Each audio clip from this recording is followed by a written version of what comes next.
연일 터지는 이른바 가족 리스크에 여야 대선 후보들이 휘청이고 있습니다. 역대급 비호감 대선이라는 평가 속에 여야 후보들은 저마다 다양한 공약을 내놓으며 표심 잡기에 힘을 더하고 있습니다. 오늘은 이재명 후보의 공식 1호 공약이죠. 디지털 대전환을 이끌 디지털 혁신 대전환위원회 박영선 위원장과 함께 대선 전국 진단해 보겠습니다. 어서 오십시오. 어서 오십시오. 네, 안녕하세요. 안녕하세요. 네, 위원장님. 네, 어제 격리가 끝나셨던데 어제 저녁에 바로 라디오 방송에 출연을 하셨더라고요. 네, 그렇습니다. 네, 이 대선 전국대를 보면서 네. 많이 마음만은 바쁘셨나 봐요. 대선 전국을 보면서 우리 대한민국이 과연 이렇게 가는 것이 맞는가 하는 그런 어떤 어두운 마음 그것이 더 컸었습니다. 네. 네. 그래서 오늘부터 공식 행보를 3일 동안 빡빡한 일정을 소화하시던데 네. 오늘은 이 소상공인들을 직접 만나서 이야기를 듣습니다. 네. 이 위원장께서 계속해서 이 소상공인들에게 100만 원 지급만으로는 부족하다 이런 의견을 가지고 계셨는데 사실 여야 모두 50조, 100조 추경안 처리 얘기는 나오고 있지만 처리는 되지 않고 있습니다. 그렇습니다. 어떤 네. 방안이 좋을까요? 저는 어제부터 100만 원이 지급되지 않았습니까? 네. 그래서 오늘 제가 전통시장에 가서 그 100만 원을 뭐 지급 받으신 분도 있고 아마 못 받으신 분도 있고 그럴 텐데요. 신청을 안 하셨으면 그 상황을 일단 좀 점검을 해보고요. 네. 그리고 제가 생각하는 건 이렇습니다. 지금이 연말 대목이기 때문에 보통 소상공인들이 연말 대목에 그 큰 장사를 해서 상당 기간을 버티거든요. 네. 그런데 연말 대목을 뭐 이렇게 예기치 않은 오미크론으로 해서 정부에서 규제를 할 수밖에 없는 상황이 됐기 때문에 그 부분만큼은 정부가 좀 더 추가 지원을 해줘야 되는 것 아닌가 저의 생각은 그렇습니다. 네. 네, 네. 그렇군요. 박 위원장님께서 미국에 계시다가 귀국을 하셨고 네. 후보 직속의 디지털 혁신 대전환 위원회 위원장으로 합류를 하셨습니다. 네. 디지털 대전환 이재명 후보의 1호 공약인 것은 앞서도 이야기를 했지만요. 왜 이렇게 중요한 건지 그리고 위원회가 어떤 역할을 하는지 좀 쉽게 알려주실까요? 아날로그에서 디지털로 이것은 축이 바뀌는 겁니다. 그러니까 100년 전에 마차에서 자동차로 바뀌던 예. 그때보다도 더 심하게 축이 흔들리는 거거든요. 그러니까 아날로그 시대라고 하면 우리가 어디론가 직접 가야 하는 일들을 지금은 IT나 인터넷을 통해서 가지 않고도 다 할 수 있는 이런 이제 상황으로 바뀌어 가고 있는데요. 이렇게 기술 혁신은 늘 우리 사회를 요동치게 만들어 왔습니다. 역사적으로. 그렇기 때문에 이러한 그 대변혁의 기간 동안 네. 또 낙오자가 되시는 분들이 많이 있고요. 또 앞서가시는 분들도 있고 하기 때문에 정부의 역할이 이럴 때일수록 굉장히 커지고 중요하다. 과거를 이렇게 짚어봤을 때. 그래서 낙오된 분들에게는 정부에서 디지털 교육을 강화해야 하는 것이고요. 또 앞서가는 분들은 그 앞서가는 분들이 대한민국이 지금 그동안은 아날로그 시대에는 추격 국가였습니다. 남이 하는 것을 따라하는, 빨리 따라하는 국가였는데 이제는 글로벌 선도 국가로서 우리가 이 어떤 IT 강국, ICT 강국의 강점을 이어가서 디지털 강국으로 우뚝 서게 되면 올해 처음 저희 대한민국이 이제 선진국이라는 타이틀을 정말 오래 염원하던 그 타이틀을 국민들께서 노력하셔서 문재인 정부에서 이룩하지 않았습니까? 네. 그래서 이 젊은 선진국 대한민국이 글로벌 선도 국가가 되는데 방점을 찍을 수 있는 것이 바로 이 디지털 대전환이다. 이렇게 설명드릴 수가 있겠습니다. 그렇게 네. 중요한 디지털 대전환, 이재명 후보도 당연히 중요하게 꼽고 있을 것 같은데 네. 이런 것을 만들 테니까 함께 해달라 이렇게 연락을 직접 하셨나요? 네, 전화를 주시긴 하셨습니다. 네. 근데 이렇게 분명 많은 사람 중에서 박 위원장을 딱 꼽은 이유가 있었을 것 같아요. 이재명 후보가 뭐라고 하던가요?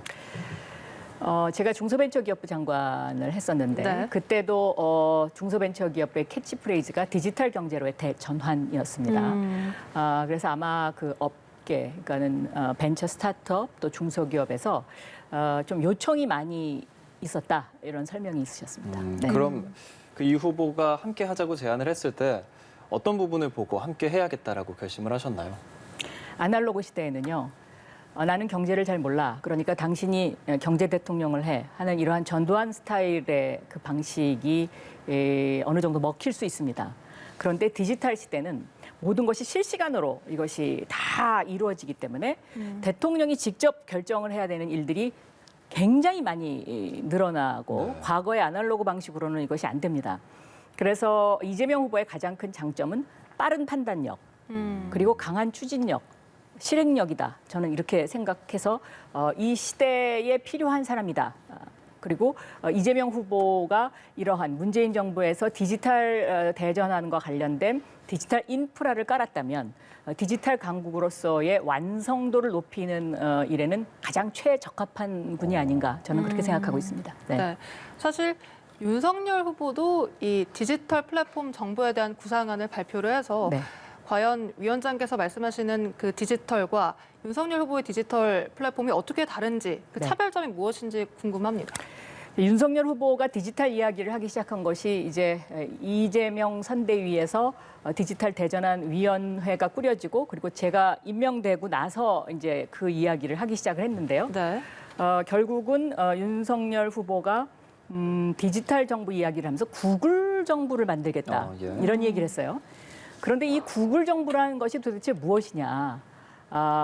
이것에 저는 굉장히 그 문제점이 많다고 생각하고요. 네. 특히 이제 이 구글 정부라는 의미를 또 다른 한편으로 해석을 하게 되면 저희가 그 데이터 주권론이라는 것이 굉장히 심각하지 않습니까? 네. 모든 데이터가 구글로 다 빨려 들어가는 이런 상황을 막아야 되는 상황이죠. 그렇기 때문에 첫째 적절치 않은 표현이었고요. 두 번째는 이 윤석열 후보가 디지털에 대해서 저는 완벽하게 이해하고 있지 않다고 생각합니다. 왜냐하면 그 하신 말씀 중에 보면 거꾸로 하신 얘기들이 좀 있거든요. 네. 네. 네, 그렇기 때문에 이것은 아마 좀 성급하게 그 따라쟁이와 같은 그러한 모습이 아니었을까 저는 그렇게 생각하고 있습니다. 네. 위원장께서 그래서 윤 후보에게 공식 토론회를 요청하시기도 네, 했는데 맞습니다. 네. 그에 대한 답변은 왔습니까? 안 왔습니다. 네. 네. 오지 네. 않았군요. 네.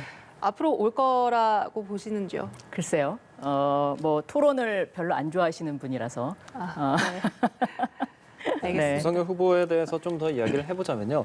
민주당 법사위원장으로 계실 때 윤 네. 후보의 뭐 검사 시절 모습도 쭉 보셨을 텐데 네. 뭐 현재 정치인으로서 윤석열 후보 그리고 그 당시 검사 윤석열 좀 차이가 있다면 어떤 게 있나요? 저는 윤석열 후보는 검사로서 그냥 그 어떤 경력을 마감했으면 검사로서는 저는 뭐 그렇게 할 수 있다라고 생각을 합니다. 그러나 물론 험도 있습니다. 왜냐하면 이분이 BBK 특검 당시에 검사였었으니까요. 네. 그것 말고도 뭐 여러 가지 몇 가지 험들이 있죠.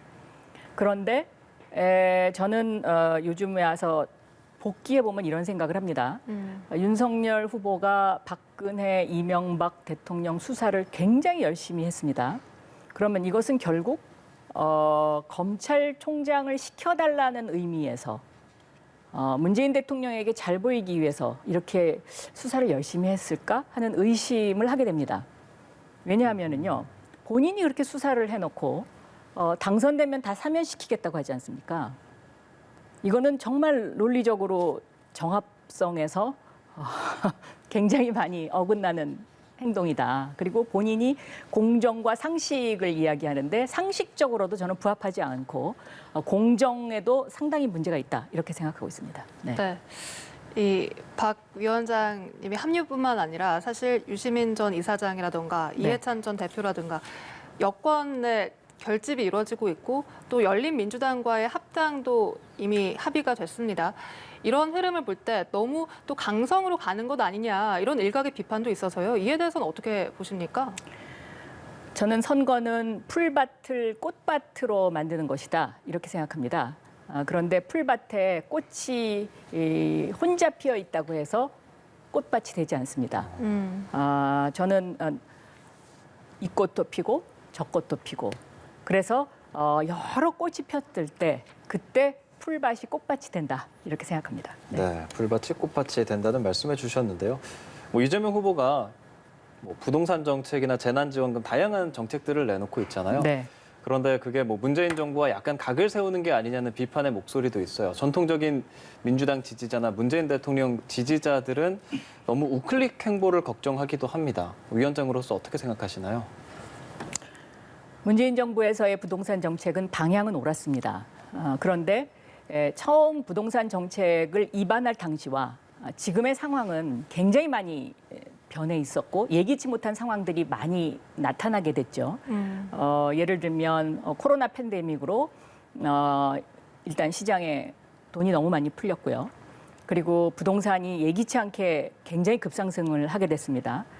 그래서 공시지가 정상화라는 것은 굉장히 그 옳은 방향이 있지만 이렇게 갑자기 그 공시지가가 오르는 것 이렇게 되면 이제 국민들한테 부담이 되고 더군다나 코로나 상황이기 때문에 국민들이 그것 때문에 힘들어하십니다. 네. 그래서 저는 지난번에 서울시장 선거 나왔을 때도 공시지가에 캡을 씌우자.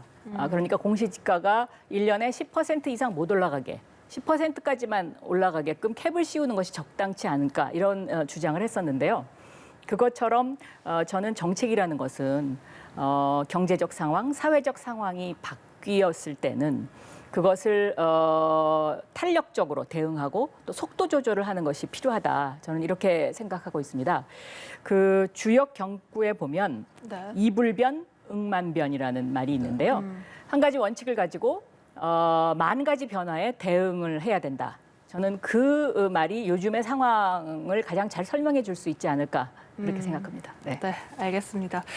그리고 위원장께서 선대위에 합류하시면서 또 새로운 중도 보수 인사의 영입 가능성도 거론이 되고 있는 걸로 알고 있습니다. 위원장님과 친분이 깊은 이상돈 전 새누리당 비대위원, 실제로 이재명 후보와는 사제 연도 있고 맞습니다. 실제로 네. 이재명 네. 후보가 뭐 도와달라 이런 얘기도 한 것으로 알려지고 있습니다. 영입 가능성 어느 정도로 봐야 됩니까? 제가 한국에 와서는 아직 통화를 못했고요. 미국에 있을 때 이상돈 교수님하고 몇 차례 통화를 했었습니다. 그런데 네. 교수님이 굉장히 좀 뭐라 그럴까요? 그 강직하신 분의 성격입니다. 네. 그래서 내가 사제이기 때문에 그 사제가 가서 마음은 도와주고 싶지만 가서 도와주는 게 맞느냐 그런 질문을 저한테 하셨었습니다. 네. 그 말은- 그러면 그러니까 아마 그 말은 스승은 스승으로 남는 것이 더 값어치가 있는 것이 아닌가 이런 뜻으로 저는 그때 해석했었습니다. 네. 네, 알겠습니다. 네. 네. 이번 대선에 대한 평가도 여쭙고 싶습니다. 이번 대선은 역대급 비호감 대선이다. 이런 평가가 나올 정도로 이재명 후보는 아들 의혹, 또 윤석열 후보는 아내 의혹과 관련해서 각각의 리스크가 제기가 되고 있습니다. 이런 이 전국에 대해서는 어떻게 평가를 하십니까? 저는 더 이상 이렇게 에너지 낭비를 해서는 안 된다고 생각하고요. 국가 비전을 제대로 된 국가 비전을 제시하는 후보가 3월 9일 날 당선될 것이다라고 생각합니다. 그리고 특히 이제 그 예를 들면 대선이라는 것은 후보도 중요하지만 대통령의 부인이 될 사람도 굉장히 중요합니다. 왜냐하면 이것을 미국에서는 First Lady라고 부르지 않습니까? 네. 그러니까 레이디 중에 가장 앞에 있는 분, 공인입니다. 그렇기 때문에 공인은 공인으로서의 역할을 해야 대한민국이 손해보지 않고 상처받지 않습니다. 예를 들어서 허위 이력을 가지고 대학교에 가서 강의를 했다. 그러면 그 강의를 들은 학생들한테는 그것이 굉장한 피해입니다. 그런데 대통령 부인이 그 대통령 제2부속실을 없애고 대통령 부인의 역할을 하지 않는다. 아내로서만 역할하겠다. 이렇게 되면 대한민국이 피해를 봅니다. 왜냐하면 G20 같은 회의에 가서 그 대통령 부인들끼리 모여서 거기서도 외교를 해야 되는데 그럼 거기 안 갈 겁니까? 그리고 제2부속실이라는 거는 공인으로서 갖추어진 하나의 그 우리 국민들이 그동안에 우리가 쭉 있어왔던 것인데 이것을 대한민국이 예를 들면 윤석열, 김건희 이 두 분의 나라는 아니지 않습니까? 그런데 어떤 사람이 결격 사유가 있다고 해서 그 자리를 없애버리고 마음대로 법을 고치고 이것이 바로 독재 아닐까요? 네. 네. 그 김건희 씨가 그제 사과를 했잖아요. 네. 그 사과에 대해서 한 프로그램에서 뭐 연출력, 기획력, 그다음에 연기력 이런 게 남들보다 굉장히 차별화된 사람이다라고 김건희 씨에 대해서 이야기를 했던데 그 사과는 어떻게 보셨나요? 저는 그분을 잘 알기 때문에요. 네. 그동안 가급적 말을 아끼고 그리고 가능하면 언급을 안 해왔었습니다. 왜냐하면 많은 분들이 저한테 질문을 했었지만 네. 그러나 이제는 더 이상 국민들에게 그렇게 진실을 숨기면서까지 대통령에 당선되는 것, 그것은 정말로 디지털 대전환 시대에는 있어서는 안 되는 일이 아닐까, 저는 이렇게 생각합니다. 그리고 디지털 대전환 시대의 가장 큰 특징은 과거에는 허물을 숨길 수 있었습니다. 네. 왜냐하면 아날로그 시대니까요. 서로 다 연결되어 있지 않았으니까요. 그러나 디지털 시대의 가장 큰 특징은 모든 것이 대부분 다 연결되어 있기 때문에 그 허물이 다 드러나는 것이 그 디지털 시대의 특징입니다. 그래서 저는 국민 여러분들께서 저는 좀 더 냉철한 눈으로 이것을 바라봐 주시지 않을까 그렇게 생각하고 있습니다. 네. 네.